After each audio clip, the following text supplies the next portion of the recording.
In the last video, I told you about different valves, 4 valves which the heart has. Now, this is about the aortic valve. So this aortic valve is located between the left ventricle and the aorta. Now this acts as a gatekeeper for the blood to move from left ventricle to the aorta. Aorta is a large blood vessel that carries the blood to the rest of the body.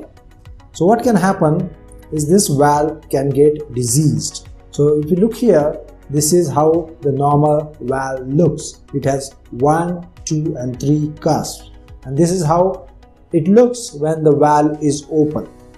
But in some diseases, the valve is damaged. For example, rheumatic valvular heart disease or patients with degenerated, aging related aortic valve disease, this valve will become sclerosed, calcified. You can see the sclerosis or degeneration of this valve, and that's why the valve is unable to open. So when the valve is not able to open, the blood is unable to move from the left ventricle, main chamber of the heart, to the rest of the body, and this condition is called as aortic stenosis.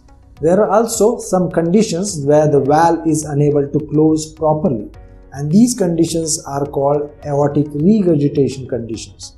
The causes can be same like rheumatic valvular heart disease or degenerative valve disease or damage to the valve because of bacteria called infective endocarditis. When the valve does not fully close, the blood will leak backwards, and when the blood is unable to come out of the heart in aortic stenosis, or when it's going to leak backwards in aortic regurgitation, heart is going to start getting enlarged and heart is going to start getting damaged. So we need to have normally functioning heart valves to have an effective function of the heart.